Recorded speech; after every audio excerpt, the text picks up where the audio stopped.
Bom dia, pessoal, tudo bem? Sejam bem-vindos ao nosso canal, que a gente segue aqui na Puglia e hoje a gente vai descobrir como é que faz o capocolo, que é como eles chamam a copa aqui no sul da Itália.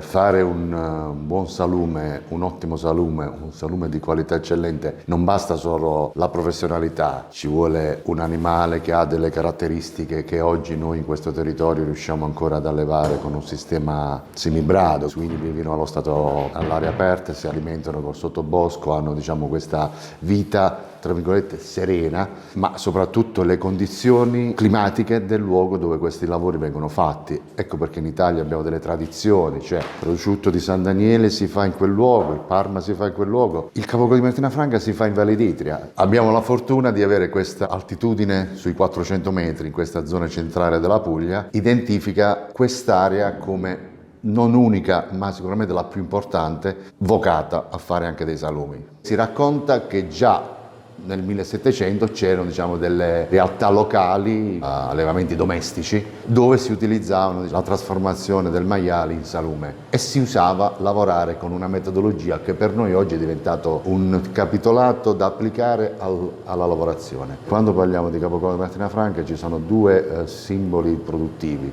viene marinato nel vincotto e viene affumicato. Il legno che si usa per fare questa affumicatura è il fragno, quindi questa vegetazione che popola i nostri boschi. Questo fragno poi non è altro che la vegetazione che produce il frutto, quindi la ghianda, che è l'alimento anche del maiale in vita. Ecco, questi sono elementi fondamentali che portano il capocolo di Martinafranca ad essere un prodotto tipico, a essere un presidio slow food. Quando parliamo capocolo, sì. Copa, lonza è la stessa cosa? Allora, noi abbiamo la coscia che diventa prosciutto a Parma, diventa prosciutto a San Daniele, diventa prosciutto a Faeto. Il taglio del capocollo invece viene identificato come coppa nel parmense, come lonza nel centro Italia e come capocollo nel meridione. Parliamo dello stesso pezzo del collo del maiale, quindi dalla testa alla quinta vertebre mediamente, poi può essere più grande, una vertebra in più o in meno, però di media un capocollo deve avere un peso iniziale per noi di oltre 4 kg.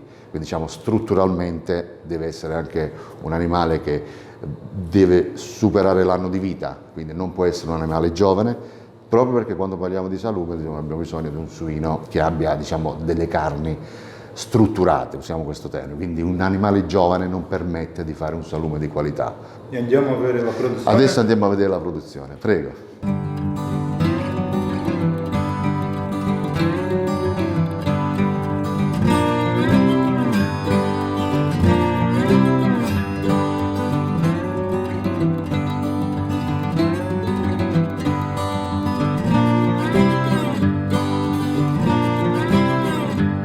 Abbiamo delle fasi molto importanti: preparazione delle carni, avviene una salagione a secco, poi viene fatta la marinatura nel vincotto, poi viene imbudellato nel budello naturale, poi viene legato, poi viene affumicato e poi viene stagionato. Questa è la salagione. Come vedete qui sono tutti messi in salagione i pezzi interi. Il nostro lavoro principale lo facciamo col capocollo, però in questo caso noi lavoriamo il capocollo, la lonza, le pance, il guanciale.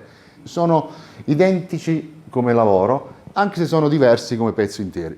Per esempio, questo è il capocollo, questi sono i guanciali. Il profumo? È buonissimo. Questo è già il primo profumo. Quindi questa è la prima fase e ha una sosta e un'attesa di 15 giorni. Viene fatto in una cella a una temperatura costante, perché la penetrazione del sale avviene in una temperatura ideale, va dai 4 ai 6 gradi. Dopo i 15 giorni, dopo aver fatto tutto questo percorso ogni 3 giorni, ai 15 giorni il prodotto viene portato fuori. E adesso andiamo a vedere la fase di insacco. Quello che avete visto in quei vasconi è il prodotto che adesso abbiamo già tirato fuori, abbiamo già lasciato in immersione nella marinatura Adesso i ragazzi fanno l'insacco vero e proprio, è un lavoro solamente manuale, cioè non c'è un aiuto, diciamo, tecnologico. Queste sono tutte le parti dell'intestino definito cieco proprio perché ha l'apertura Necessario per mettere. esatto e poi ha, diciamo, vedi, non è un pezzo, è la parte finale dell'intestino grasso che finisce proprio senza, diciamo, l'apertura. Vocês não têm noção do cheiro que sai desse negócio. E agora a gente tá pegando o elevador. E no elevador já tem o defumado ali. Adesso scendendo avremo profumi diversi, odori diversi.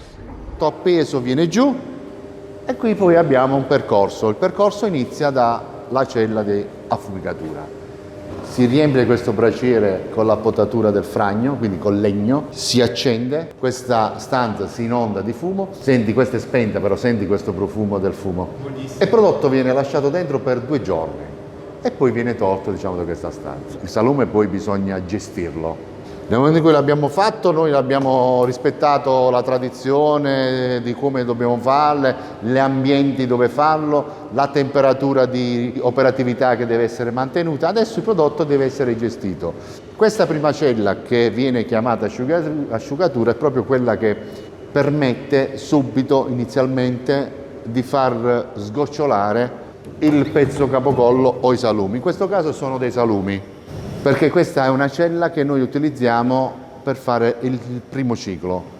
Il primo ciclo di asciugature viene fatto chiaramente su tutti i tagli. In questo caso è del salame, poi l'altra però è del capocollo. Il prodotto viene messo dentro, c'è una temperatura abbastanza alta che tende a far sudare, dico il termine, il prodotto si bagna e con uno scambio termico di temperatura caldo-freddo lo si asciuga e poi si trasferisce nelle celle, diciamo, di attesa per la stagionatura.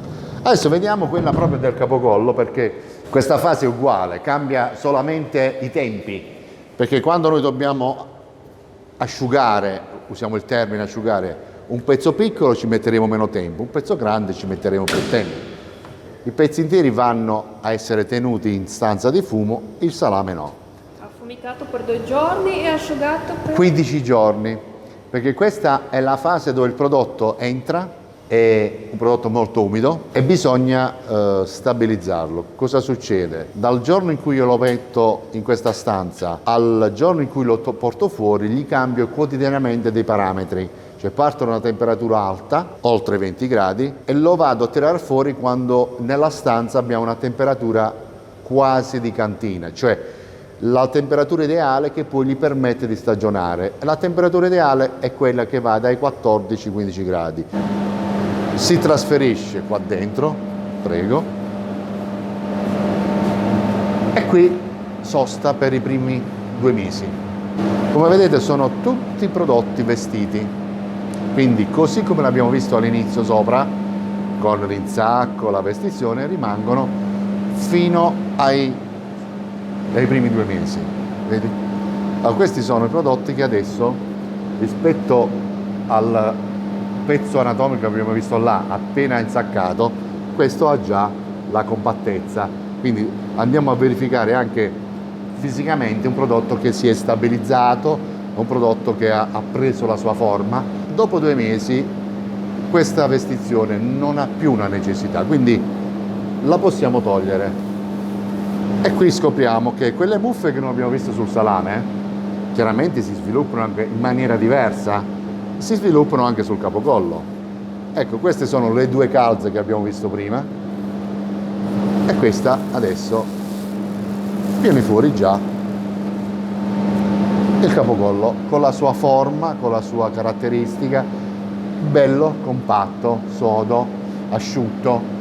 Questa viene tolta perché adesso il capocollo ha bisogno di respirare e quindi deve iniziare a prendere i profumi, a prendere quell'aromatizzazione che non è più solo il fumo o il vincotto, ma è le condizioni climatiche che gli danno questa profumazione. Quindi il prodotto spogliato si trasferisce qua dentro. Qua dentro poi tutto viene trasferito e resta fino al momento della risalita, dico io, al piano di sopra.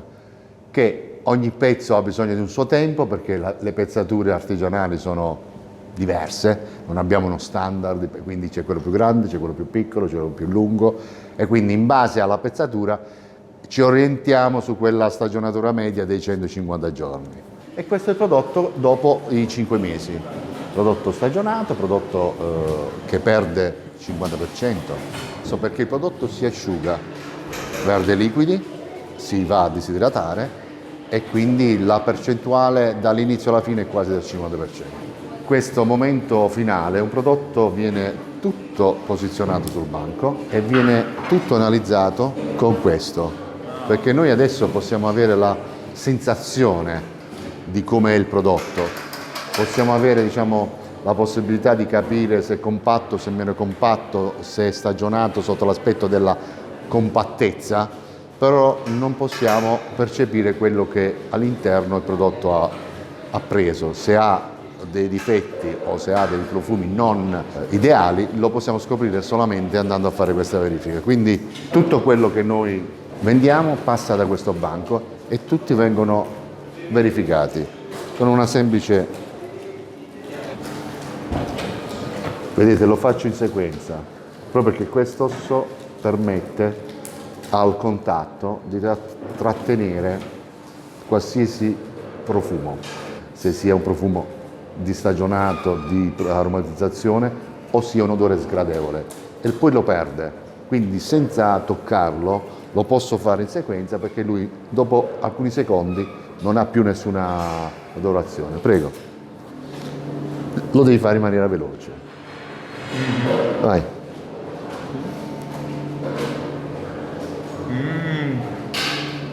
Ancora più buono. Vai. Vedi, puoi fare già il verificatore.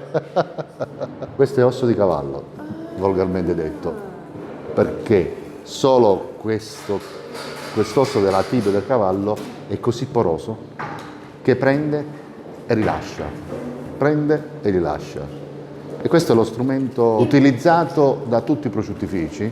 Dico io, nella produzione di salumi la tecnologia ha aiutato a fare tanti passaggi innovativi, non c'è uno strumento che ha sostituito questo.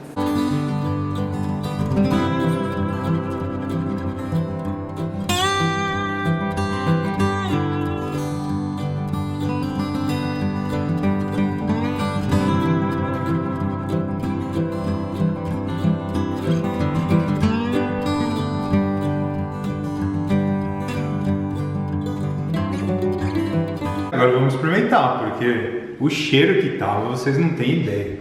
A gente tava com água na boca, acho que da hora que a gente entrou lá naquela produção até a hora de sair. O perfume dele é muito delicado. Ele tem um pouco desse doce do vinho, ele tem o defumado.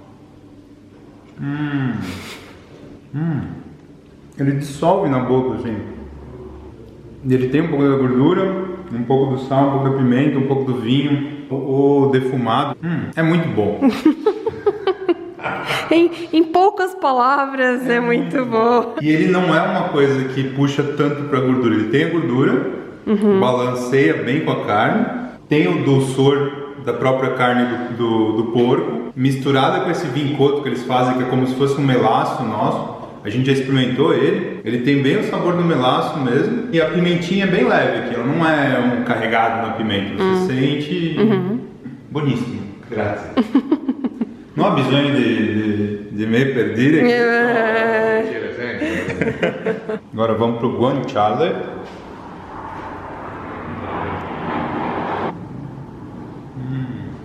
Aquela sensação que a gente está acostumado a sentir de um presunto, que é mais comum aí no Brasil, porque a copa que chega no Brasil, que é a mesma coisa que o capocolo, ela não é tão envelhecida, então a carne ela é um pouco mais dura. Aqui a carne começa a se desmanchar já. E a mesma coisa acontece com o guanciale. Aqui, que eu acho que eles deixam mais tempo estagionando. Quanto tempo de estagionamento? Oltre 100 giorni. Mais de 3 meses de envelhecimento. E aí ele dá esse detalhe que é o mesmo detalhe que a gente conhece do presunto. Boníssimo. Salumi. E eu achei bem legal a assinatura que eles fazem, que o tempero é o mesmo em todas as carnes. Então você acaba percebendo a textura diferente das carnes mas aquele saborzinho continua mesmo. Dá pra você perceber bem o produto, a diferença entre eles. Anche questo è buono? Você sente pelo a carne, não é? É muito bom. E questo dettaglio del lingotto che si sente qui È la caratteristica, esatto. buonissimo. Davvero? No? Non è buono, Daniela, non assaggia niente. E aqui la Santorella. Que ele estava explicando pra gente que eles primeiro moem, depois eles botam isso envolto e colocam pra cozinhar. Perfume. Profumini. Davvero buonissimo. Pensou fazer um sanduba daquele do Mercadão de São Paulo com essa... É muito bom isso aqui. Complimenti. Grazie. Posso? Pode. Ah, grazie. Ai, ai. E vamos embora com uma sacolinha cheia de embutidos salumes. Muito felizes, né, Dan? Muito legal ver o processo de produção, ver esse trabalho em família. É isso que é legal da Itália, você vê que ainda tem muito dessas empresas familiares, onde todo mundo mete a mão na massa, todo mundo conhece o processo. Ele de pequeno fazia o salame, o capo-colo. Então não é só uma coisa que se estudou numa universidade, estudou no livro, resolveu fazer uma coisa porque dá dinheiro, não. É uma coisa que o dinheiro veio depois. Primeiro veio a paixão, um a um ele vai lá e toca o capo-colo para ver como é que tá a maturação, se tá no tempo justo para sair para o cliente ou não. Eles nunca vendem uma coisa antes de estar pronta. É isso que cada vez mais está apaixonando a gente pela Itália, assim. E é isso aí, espero que vocês tenham gostado. Se gostaram, se inscreve no canal, continua assistindo os vídeos, compartilha com os amigos e a gente se vê no próximo vídeo. Um abração!